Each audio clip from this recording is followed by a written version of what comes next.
complete news of the world you live in. America's #1 primetime newscast. This is Channel 5's 10 o'clock news. Former POWs tell a tale of horror.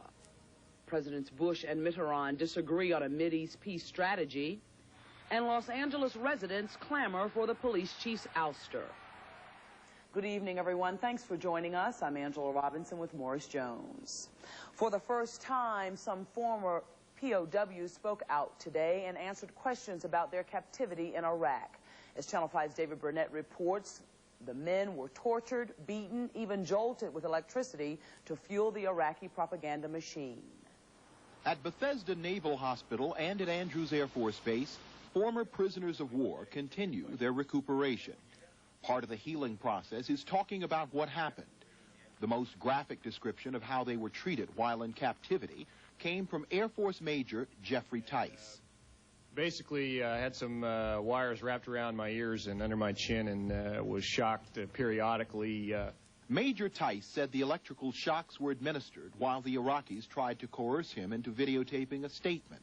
They increased the intensity of my interrogation at that stage of the game, and they went from just your average human hand and a couple rounds with Mike Tyson type of beating to a little bit of electrical shock therapy. Perhaps the most well-known former POW is Navy Lieutenant Jeffrey Zaun. His battered face and forced praise for Iraq on Iraqi TV were shocking. They told me what, I guess, 5 questions they were going to ask. Then they told me what my answers were going to be. I think our leaders and our people have wrongly attacked the peaceful people of Iraq. I was worried about the impression I might give to the Arab audience. As far as the Americans were concerned, I had enough faith in the Americans to know that anyone that saw this was going to go, that's ridiculous, you know. The POWs said they survived the tough and sometimes brutal treatment at the hands of the Iraqis through prayer and faith. For me personally, it reaffirmed my faith in God, the power of prayer, and it realigned my priorities, or just reaffirmed my priorities that life is short and life is sweet. Take time to enjoy what you have. One of the things you learn as a prisoner is to be small and be out of the way, and I learned that very quickly. Colonel David Eberly said the hardest part was thinking about his family. I suddenly realized that somebody had to notify my family, and that realization that for a period of time my family had to go through somebody telling them that I might be dead, that was the toughest night of all of it. There is much about their experience as Iraqi captives that these former POWs cannot talk about publicly. But what they could say nonetheless served as a vivid reminder of just how vulnerable an individual can become during war. David Burnett, Fox News. Well, there is this bright note. A former Gulf War prisoner of war is getting married. Yesterday, U.S. Army Specialist Melissa Rathbun-Neely received a Purple Heart. Now, another Army Specialist, Michael Coleman, says Rathbun-Neely has agreed to be his wife. The parents of the bride-to-be confirm a wedding date has been set for August. Rathbun-Neely was the first female member of the U.S. military taken prisoner by the Iraqis. She turned 21 last Saturday.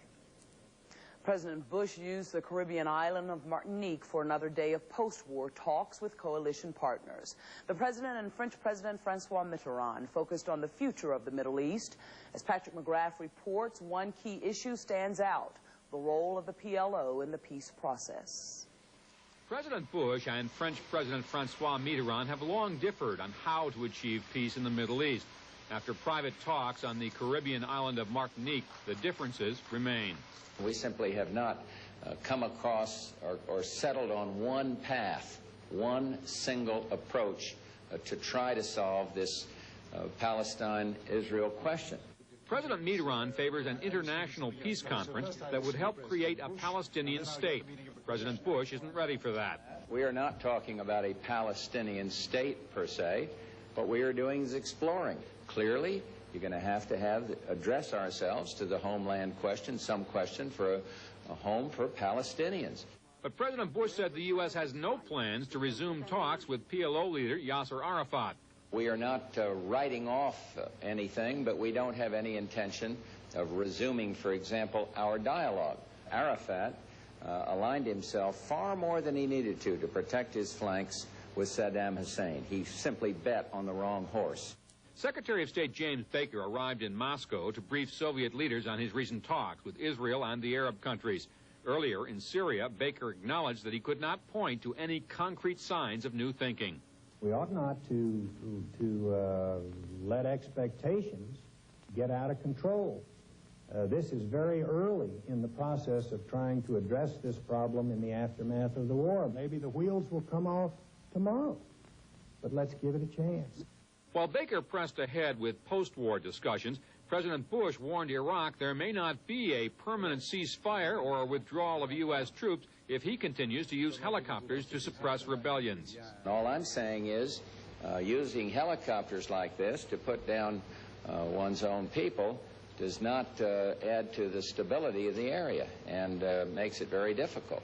Winning release of the American hostages in Lebanon also continues to be difficult. Secretary Baker's meeting with Syrian President Hafez Assad did not, as hoped, lead to a breakthrough. Patrick McGrath, Fox News. It's been 7 long months, but the Emir of Kuwait is finally home. He returned today to crowds of well-wishers and government officials. Some Kuwaitis, however, are angry about continuing problems such as long lines for food, water, and gas. As Channel 5's John Cookson reports, the Emir's future tasks will not be easy.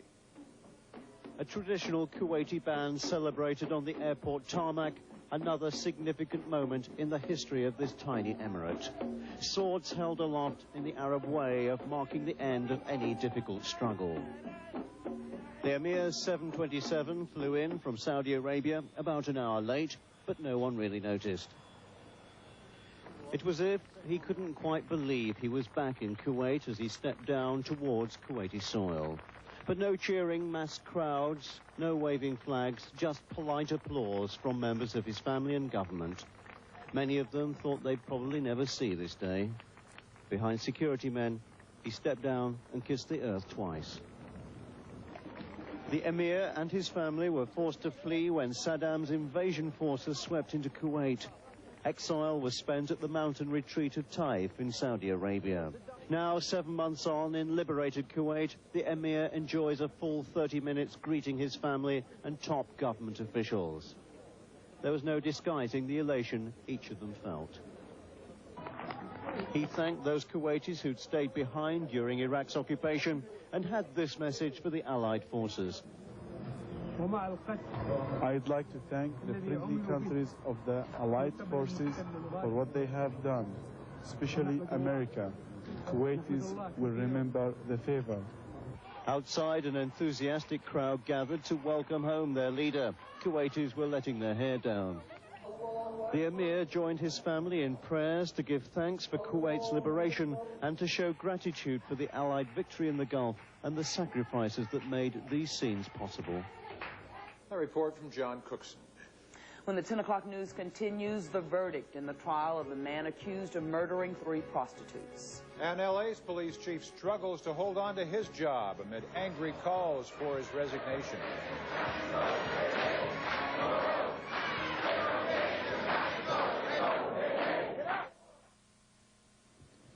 The verdict is in.